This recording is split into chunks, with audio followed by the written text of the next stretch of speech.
ይህ የምፅዓቱ አዋጅ ነጋሪ አገልግሎት ወቅታዊና ዕለታዊ ወጎችን በማቅረብ ትንታኔ የምንሰጥበት የተለያዩ እንግዶችንም በመጋበዝ የምናቀርብበት መድረክ ነው። መረጃዎችን ያጠናከረ ይዞልን የሚመጣው ፓስተር አለማየሁ ነሙ ሲሆን ፕሮግራሙን የመራና መሰናዶውን ኤዲት በማድረግ ወደ እናንተ የሚያቀርበው ይልቃል አስራት ነው። መልካም ጊዜ። ሰላም ሰላም፣ ውድ የተከበራችሁ የምፅዓቱ አዋጅ ነጋሪ አድማጮቻችን ሰላም ለእናንተ ይሁን። እንዴት አመሻችሁ? በዕለተ ሐሙስ ምሽት እንግዲህ በሌላ መረጃ ዳግም ብቅ ብለናል። በቀኑ መረጃችን እጅግ አሳሳቢ የሆነ የማንቂያ ደወል ደውለናል። ይህንን የማንቂያ ደወል ደግሞ ያልተከታተልን ወገኖች ካለን በቻናላችን ላይ በመግባት ይህንን መረጃ መስማት ግድ ይላልና ይህንን ጥቆማ መጠቆም እንወዳለን። እንግዲህ ለምሽቱ ደግሞ ይዘን የመጣነውን መረጃ ወደ እናንተ እናስደምጣለን። መረጃው እንደተለመደው ደግሞ ይዞልን የመጣው ወንድማችን ፓስተር አለማየሁ ነሙ መስመር ላይ ይገኛል። ከእርሱ ጋር እንግዲህ ግሩም ጊዜ እንደሚኖረን ተስፋ አደርጋለሁ። ይልቃል አስራት ነኝ ከምፅዓቱ አዋጅ ነጋሪ አገልግሎት።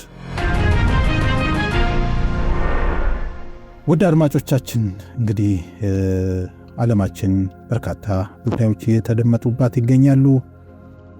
እንግዲህ ሰሞኑን በተከታታይ በርካታ የተፈጥሮ አደጋዎችን በተመለከተ ወደ እናንተ መረጃዎችን አድርሰናል። እንዲሁም ደግሞ የጦርንም ወሬ ትሰማላችሁ ያለንን የመጽሐፍ ቅዱስ ክፍል በመጥቀስ በየአቅጣጫው የሚሰሙ የጦርነት ቅስቀሳዎች እንዲሁም ደግሞ ጦርነቶችንም ጨምረን ለእናንተ አጋርተናል። አሁን ደግሞ እስኪ በዚህ ምሽት ፓስተር ምን ሊለን ይሆን? ከሰላምታው በኋላ እንመለስበታለን። ሰላም ላንተ ይሁን ፓስተር፣ እንዴት አመሸ? እንደምን አመሸ ወንድም። እግዚአብሔር ይመስገን። መረጃን ማቅረብ ትችላለህ። እንግዲህ ዓለማችን ላይ የምናየው ነገር ከጊዜ ወደ ጊዜ እየባሰ እየመጣ ነው ያለውና በአሜሪካና በኢራን መካከል ያለው ድርድር ለጊዜው የተቋረጠ ብቻ ሳይሆን እንደገና እንደ አዲስ ጦርነት ቀስቅሷል። ጦርነቱ ደግሞ አስፈሪ ሆኖ ነው የታየው እና አሜሪካ በቶማሃውክ ሚሳኤል ጭምር እስከ ቴህራን አቅራቢያ ጥቃት ማድረሷን በፕሬዝደንቱ በኩል ገልጻለች። ይህንን እንግዲህ ኢራን በምላሹ በመካከለኛው ምስራቅ የሚገኙ የአሜሪካ ይዞታዎችን መታለች። ወደ 50 የሚደርሱ ሚሳይሎች ነው የሚባለው። አዎ እንግዲህ ምንድነው አሁን ጦርነቱ ተፋፍሞ ነው ያለው። የኢራን አብዮታዊ ዘብ ኃይል አሜሪካ ጥቃቱን ማድረሷን ተከትሎ አጸፋዊ ምላሽ ሰጥቻለሁ ብሏል። ይሄ የአጸፋዊ ምላሽ መስጠት ብቻ ሳይሆን በሆርሙዝ ሰርጥ 2 መርከቦችን መመታታቸውን ተገልጧል። እንግዲህ መነሻ የሆነው ምንድነው? ብላክ ሆት የሚባሉ 2 እጅግ ዘመናዊ የሆኑ የአሜሪካ ሄሊኮፕተሮችን ኢራን መታጥላለች። እነዚህ ሄሊኮፕተሮች ተመተው ከተጣሉ በኋላ ነው ይሄ ጦርነት እንደገና የተቀሰቀሰው።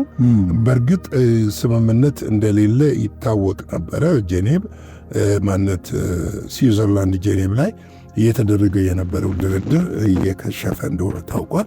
ምንድነው አሁን ትልቁ ነገር ችግር እየሆነ ያለው አሁን እነሱ የሚሉት ዩራኒየሙን ማስረከብ አትፈልግም።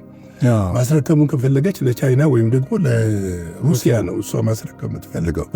ነገር ግን እነሱ ደግሞ ለአሜሪካኖቹ ለሩሲያም ሆነ ለቻይና እንዲህ እየፈለጉ ያሉት ምንድነው ለአውሮፓ ወይም ስዊዘርላንድ ለአቶሚክ ኢነርጂ የሚባለው ድርጅት በሱ ቁጥጥር ስር እንዲሆን ወደ ስዊዘርላንድ ሄዶ የሚል ነው እና ይህ ስምምነት ላይ አልተግባቡም።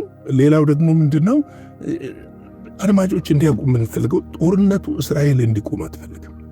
አሁን ትልቅ ለጦርነቱ መፋፋም ምክንያት የሆነች ያለችው እስራኤል ነች። እስራኤል ለምንድነው ይህንን ነገር ያደረገችው ብለን ብንመለከት ኔታንያሁ ከዚህ በፊትም ጠቅሼዋለሁ የገቡት ቃል አለ ለእስራኤል ሕዝብ ገብቷል። ኢራን ላይ አሻንጉሊት መንግስት መስርተው ያለውን መንግስት አውርደው እንትን ማለት ይፈልጋሉ። ያንን ለማድረግ ደግሞ ያላቸው አማራጭ ምንድን ነው? ጦርነቱን መቀጠል ብቻ ነው። ነገር ግን አሁን ኢራን ደግሞ ሊባኖስ ከተነካች ጦርነቱን እንደማታቆም እየተናገረች ነው። በቀደም ለዘገበነው አሁን ጦርነቱ ላይ ሁቲ ተቀላቅሏል። ቀይ ባህርን እስከ መዝጋት ደረጃ ደርሷል። ዛሬ ደግሞ ምንድን የሆነው እንግዲህ ወደ 49 ቶማሃውክ ሚሳኤል አሜሪካን እንደተጠቀመች አስታውቀዋል። 49 ሚሳኤል ትንሽ ሚሳኤል አይደለም። ተመልከተ፣ አሜሪካ ጀቶችን በኢራን አየር ክልል ሲንቀሳቀሱ ነበረ። የራዳር ስርዓቶችን ወይም ደግሞ የአየር መከላከያ ስርዓቶችን፣ ወታደራዊ መግባቢያዎችን ኢላማ አድርገዋል ተብሏል። ግን ሆኗል ወይ የሚለው ነገር ብዙ ጊዜ እኔ እንደዚህ አይነት ነገሮች እንትን ይሉኛል። ለምን የኢራን አቅም ከየት የመጣ ነው የሚል ጥያቄ እንደተደርገ እንግዲህ ይህንን ጥቃት ከፈጸሙ በኋላ አሜሪካኖቹ ይህንን ጥቃት ከፈጸሙ በኋላ ኢራን ደግሞ በቀጥታ የአሜሪካ የጦር ቤዝ ያሉትን በመካከለኛው ምስራቅ ያሉትን ጠቅላላ ይደበደበች። የሚገርም ነው ይደበደበች እና ደብድባለች። አሁን ይሄ ጦርነት ወዴት ሊያመራ የለውም። አሁን እንግዲህ ልንገርህ እኮ አሁን በጣም የሚገርምህ ኢራን የሆርሙዝ ሰርጥን በድጋሚ ሙሉ ለሙሉ ዘግታለች። በእንቅርት ላይ ደግሞ ከላይ ደግሞ ሀውቲ ደግሞ ቀይ ባህርን ዘግቷል። እንግዲህ ተመልከት፣ እንዳያረዝሙብን እንጂ በግብፅ አስተባባሪነት ሳውዲ አረቢያ፣ ባህሬን፣ ኩዌት፣ የተባበሩት አረብ ኤሚሬት፣ ኦማንን አይጨምርም። እነዚህን አገሮች ይዞ በግብፅ አስተባባሪነት በአንድነት ኢራንን ከመቃወም ባሻገር ጦርነት ውስጥ ልንግባ የሚል የግብፅ አስተባባሪነት ታይቷል። የግብፅ እንደውም አንዳንዶች ምን ብለውታል መሰለህ? ያልበረደው የግብፅ ተንኮል ግብፅ ለምን እጇን እያረዘመች ነው? አልተመታችም፣ አልተነካችም። ለምንድን ነው እዚህ ውስጥ የገባችው? ያው ጥቅሟ የተዘጋ ሲዩስ ካናል ገቢ እያጣች ነው። ወደደም ጠላም የእግዚአብሔር ቃል የሚለው በግብፅ ላይ ይፈጸማል። ግብፅ ኮታ የማይቀር ነው።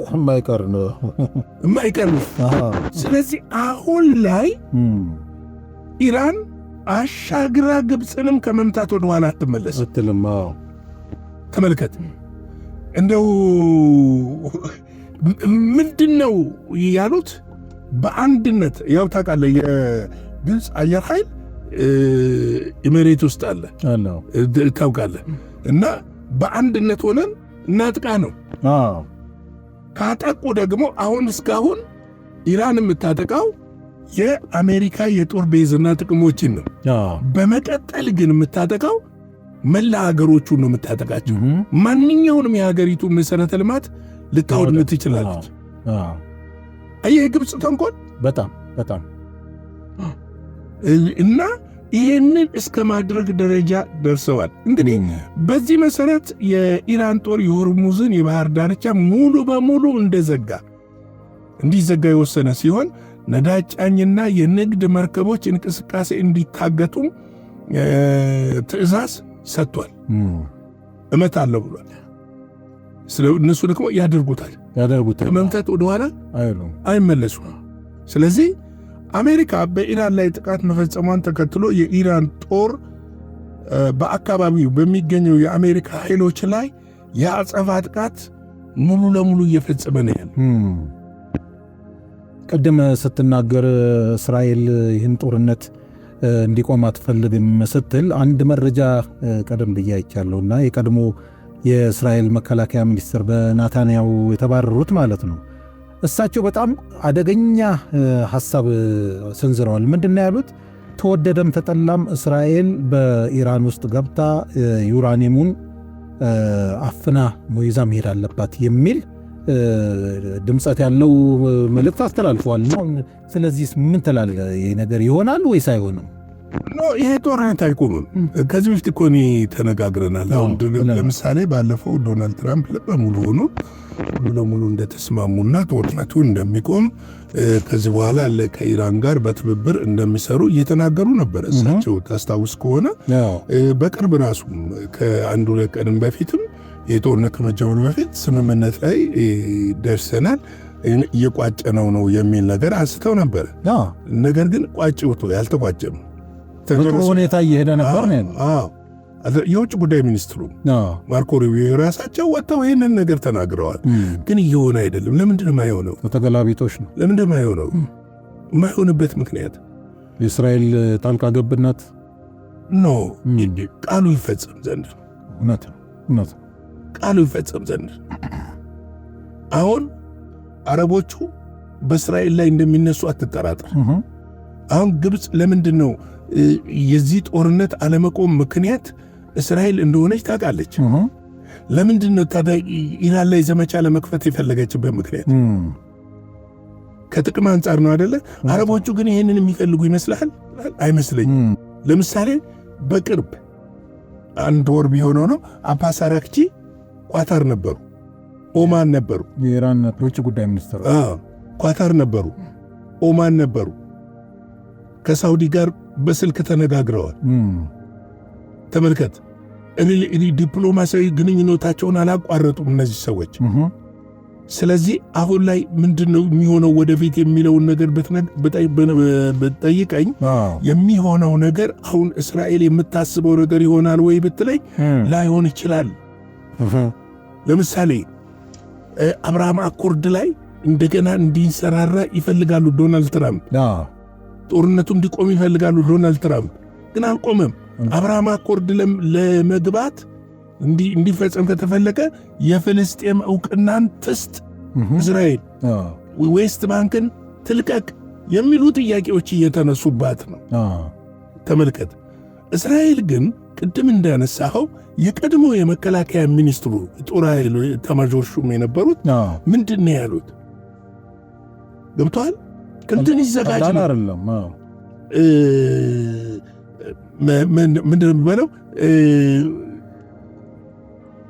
አንድ ተልኮ ዩራኒየሙን ከኢራን ውስጥ ወስደን ወደ እስራኤል የምናመጣበት አንድ ተልኮ ሊዘጋጅ ይገባል የሚል ነገር አውርተዋል። ግን ይሆናል ወይ? አሁን እሱ እኮ ነው። ይኸውልህ ሰላማዊ ጊዜ ቢሆን ኖሮ ሳይታሰብ ታደርገዋለህ፣ ድንገተኛ ታደርገዋለህ። በዚህ እስራኤሎች አናማቸው ገብተዋል። ኢራቅ ውስጥ የነበረውን የኒኩሌር ጣቢያ እኮ ገብተው አፍርድሜ አብልተውት አውድመውታል። ገብተዋል። ኦፕሬሽን እንትን ብለው ጋና ላይ ዩጋንዳ ላይ 90 ደቂቃ በኢንተርቪው የሚል ፊልም ሁሉ የተሰራበት ኦፕሬሽን ሰርተዋል። ደግሞ ምልን ደግሞ መጣ ብለን ደግሞ ምልን የኢራኑን ዋና አውራ አያቶላ ኮሜኒ በኤአይ ቴክኖሎጂ ተጠቅመው ተከታትለው ገለውታል። የእንትኖችንም ገለዋቸዋል በሙሉ። መከላከያ ሚኒስቴር ውስጥ ያሉ ቁልፍ ሰዎች፣ ጀነራሎች፣ በደህንነቱ በለው በሳይንስ እነዚህ የኒውክሌር ጠበብቶች በሙሉ እንትን ብለዋል። አሁን ይህን ከማድረግ ወደ ኋላ ትላለች። እንዴ በአንተ አሁን ላይ ከፍተኛ ጥንቃቄ ነው። ጦርነቱ ስትሆን እኮ ከፍተኛ ጥንቃቄ ታደርጋለህ። እነዚህም እኮ ከፍተኛ ጥንቃቄ እየተደረገ ያው አያቶላውን ያን ጊዜ ምንድን ነው መሰለ ድንገተኛ ነው፣ ሰደሌ ነው። ኢራኖች እኮ 2 ጊዜ ነው 3 ጊዜ ተሸውደዋል። የተሸወዱት በምንድን ነው? ድርድር ላይ ነበሩ። በተለይ ሁለተኛው ጦርነት ሲከፈት ድርድር ላይ ነበሩ፣ ስምምነት ላይ ነበሩ። በቃ ከዚህ በኋላ እንትን አይሆንም ተብሎ ታስቦ ነበረ። እነሱ ግን በስር ክትትል እየሰሩ ነበረ። በክትትላቸው የመጀመሪያ ያደረጉት በኤአይ ቴክኖሎጂ እየተከታተሉ ነው የነበሩት ፕሬዚደንቱን ነው። ፕሬዚደንቱን መቷቸው፣ ገደሏቸው። ከዛ የተወሰኑ ሰው ገደሉ። ግን እንደ መጀመሪያው 12 ቀን ጦርነት ማለት ነው። እሱ ብቻ እኮ አይደለም። እንደ ወደ ሊባኖስ ሻገር ስንል ደግሞ ሂዝቦላ አመራሮችን እሱ ብቻ ሳይሆን የሐማስ በለው ቶኪ ሬዲዮ ብዙዎችን አመራሮች ገለዋል። አላደረጉትም ማለት እኮ አይደለም። ነገር ግን አሁን አንድ ማወቅ ያለብን መሰለ፣ ልክ አንድ ጦርነት ሲከፈት ምን ይታወጃል? በአንድ ሀገር ውስጥ ገብቶሃል? አዋጅ ይታወጃል። የደህንነት አዋጅ ነው የሚታወጀው። ገብቶሃል? ያ የደህንነት አዋጅ ምንድነው? ሁሉም ሰው አይነ ቁራኛው እንዲጠብቅ ያደርጋል። ጦርነት ውስጥ ነን፣ ክተት ነን፣ ብዙ ነገሮች ይታገዳሉ። ግንኙነቶች ለምሳሌ ኢንተርኔትን አሁን በቅርብ ነው የከፈተችው ኢራን። ለረጅም ጊዜ ዘግተው ነበር። ስለዚህ እንደነዚህ አይነት ነገሮችን መልሶ የመዝጋት መልሶ የሆነ ነገር የማድረግ ነገሮች ይኖራሉ።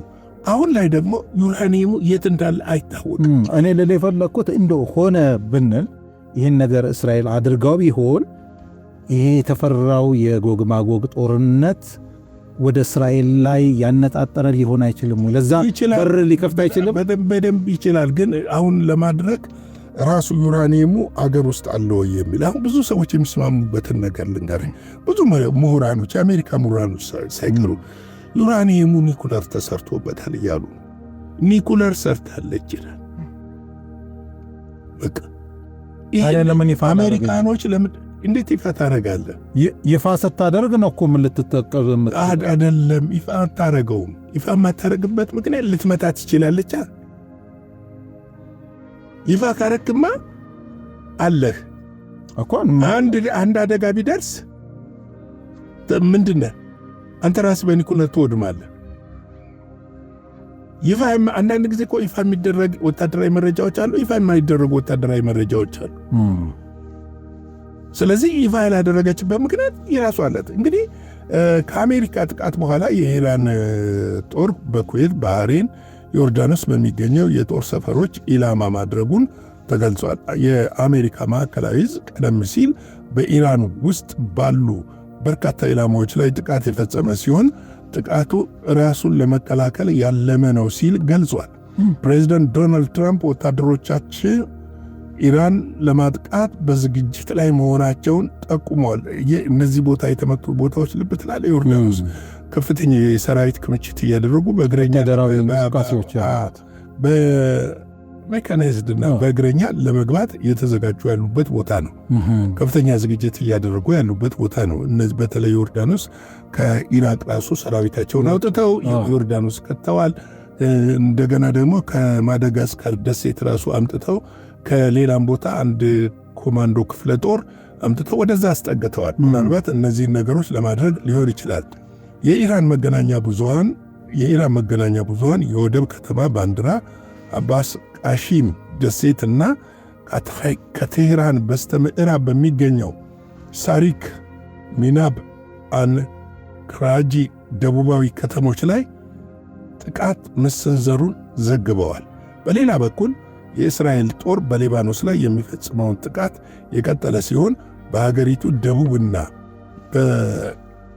በካሻሊ አካባቢ በደረሰው ጥቃት በርካታ ጉዳት መድረሱን ተመልክቷል። እንግዲህ ጦርነቱ በዚህ መልክ ተፋፍሞ ያለ ነው። በነገራችን ላይ የነዳጅ ዋጋ ወደ ላይ ተመልሶ ወጥቷል። አክሲዮን ገበያዎች አሽቆልቁለዋል።